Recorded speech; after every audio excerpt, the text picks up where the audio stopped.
হাসনাবাদের বিধ্বস্ত rail colony পরিদর্শনে তৃণমূল বিধায়ক দুর্গতদের পাশে সব রকমের সাহায্যের আশ্বাস দিয়েছেন। শীতবস্ত্র ও খাবারের ব্যবস্থা এবং ক্ষতিপূরণ ও বাসস্থানেরও আশ্বাস দিয়েছেন তিনি।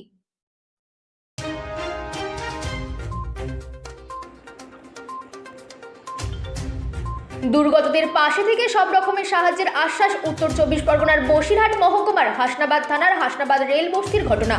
শনিবার রাত্রিবেলায় হঠাৎই আগুন লেগে গিয়ে প্রায় 10টি ঘর ভস্মীভূত হয়ে যায়। এসআই সংক্রান্ত নথিপত্র থেকে শুরু করে ছাত্রছাত্রীদের গুরুত্বপূর্ণ কাগজপত্র পুড়ে ছাই হয়ে যায় বলে জানা যায়। বাসস্থান একেবারে নেই বললেই চলে। গৃহহীন 30 জন দুর্গতদের পাশে বসিরহাট দক্ষিণের বিধায়ক সপ্তর্ষি বন্দ্যোপাধ্যায় এবং চেয়ারম্যান সোমনাথ মুখোপাধ্যায় সহ স্থানীয় জনপ্রতিনিধিরা যাদের জীবনের শেষটুকু সম্বল এবং যাদের জামা কাপড় পুড়ে ছাই হয়ে গেছে তাদের জন্য একদিকে শীতবস্ত্র, অন্যদিকে খাবারের ব্যবস্থা করলেন তারা। পাশাপাশি তারা যাতে উপযুক্ত ক্ষতিপূরণের বিকল্প ব্যবস্থা পায় তার সব রকম সাহায্যের আশ্বাস দিলেন বিধায়ক সপ্তর্ষি বন্দ্যোপাধ্যায়। তিনি বলেন, যেহেতু রেল দপ্তরের অধীনে পড়ে পুরো বিষয়টা তদন্ত করুক, পাশাপাশি রাজ্য পুলিশ ও তদন্ত করেছে, পাশাপাশি রাজ্য তৃণমূল কংগ্রেস পরিবার তাদের পাশে আছে। পুরো বিষয়টা তারা রাজ্য নেতৃত্বে জানাবে যাতে ক্ষতিপূরণ, বাসস্থান এবং এসআই সংক্রান্ত নথিপত্র তারা ফিরে পায়, তার সব রকম ব্যবস্থা গ্রহণ করবে রাজ্য প্রশাসন। Bureau report, রাতদিন news network. দেখুন, প্রথমেই আমরা মর্মাহত, খুব দুঃখিত। শীতের দিনে মাঝরাতে আগুন লাগার পরও 10টা বাড়ি ভস্মীভূত হয়ে গেছে।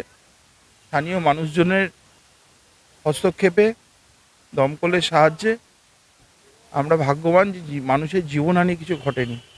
সবকটা মানুষকে সুস্থভাবে বাঁচিয়ে আনা গেছে। দুর্ভাগ্যজনকভাবে বাড়ি সম্পূর্ণ ভস্মীভূত। স্থানীয় কাউন্সিলর নেতৃত্ব সুনীল দা এবং এখানে বাক্কার 14 নম্বর ওয়ার্ডের কাউন্সিলর ওনারা এবং হাসনাবাদের নেতৃত্ব সকলে মিলে ওনাদেরকে অস্থায়ীভাবে ক্লাবে স্থান দিয়েছেন। তাদের কাল রাত্রির থেকে খাওয়া দাওয়ার ব্যবস্থা সব করা হয়েছে। মিউনিসিপ্যালিটিকে আমরা দায়িত্ব অর্পণ করেছি যাতে ইমিডিয়েটলি আমাদের বাড়িগুলোকে থাকার মতো একটা নির্প্রায়যোগ্য জায়গায় নিয়ে যাওয়া যায়। এসডিওর সাথে কথা হয়েছে, রিলিফের যাবতীয় যা মেটেরিয়াল যেন ওনাদেরকে সরবরাহ করা হয়। আমি আমার সাথে ওনাদের কম্বল, জামা কাপড় নিয়ে এসেছি এবং আগামী দিনে ওনাদেরকে আবার সুস্থ জীবনযাত্রায় ফেরানোর জন্য যা যা সাহায্য দরকার এসডিও, স্থানীয় কাউন্সিলর, মিউনিসিপ্যালিটির তরফ থেকে চেয়ারম্যানের সাথে, ভাইস চেয়ারম্যানের সাথে আমার কথা হয়েছে। সমস্ত রকম সাহায্য আমরা করব। আমরা খুব দুঃখিত এবং মর্মাহত এরকম একটা দুর্ঘটনা ঘটেছে। তৎসত্ত্বেও বলবো ঈশ্বরের আশীর্বাদ যে জীবনহানি কিছু ঘটেনি।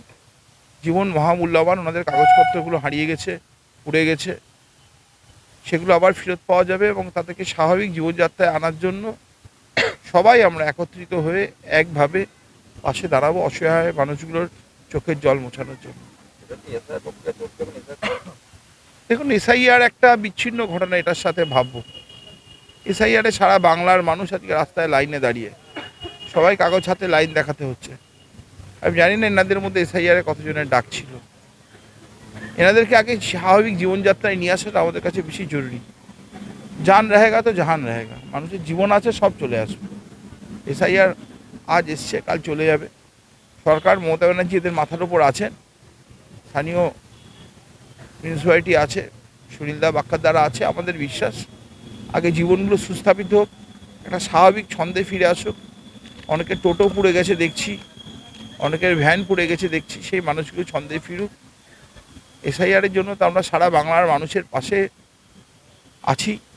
মমতা বন্দ্যোপাধ্যায়ের নেতৃত্বে তৃণমূল কংগ্রেস পরিবার আছে, নিশ্চয়ই ওনাদের পাশেও থাকবো আমরা। আর কাগজপত্র নিশ্চয়ই জোগাড় হওয়ার পদ্ধতি আছে। এর আগেও অনেকের বাড়ি পুড়েছে, হারিয়েছে। সমস্ত ডিজিটাল ডাটা, ফোন নাম্বার থাকলে আজকাল আধার কার্ডটা খুঁজে পাওয়া অতগুলো ব্যাপার নয়, সমস্ত কিছু জোগাড় করে দেওয়া যাবে। কিন্তু আগে মানুষগুলোকে আমরা সুস্থভাবে বাঁচার জন্য আবার ফিরে যাওয়ার সাহায্য করতে চাই। ওটা যে অবস্থার মধ্যে আছি, ওই সরকারি একটু অনুদান পাই। অনুদান বলতে এই যে রেশনটা পাই কোনো রকম, এই দিয়ে আর কি চলে। আমরা 3 জন মানুষ আছে, 2 জন অসুস্থ, এই একজন আছে হাঁটার মতন। আনালে তো দেখতেই পাচ্ছেন না, আর কি বলবো। এমএলএ সাহেব আসলেন, এসে কি প্রতিশ্রুতি দিলেন? আমরা বললেন যে আপাতত যাতে বাস করা যায়, থাকা যায়, সেই ব্যবস্থা আমরা করছি।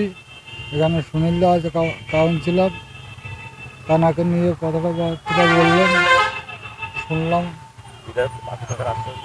হ্যাঁ হ্যাঁ। আপনারা এখন কোথায় থাকছেন? আমরা আমরা এখন ওই সুনীলদার ক্লাবে ওখানে ওখানে রান্নাবান্নার ব্যবস্থা হচ্ছে ওখানেই। আপনার নাম? আমার নাম হারান বিশ্বাস।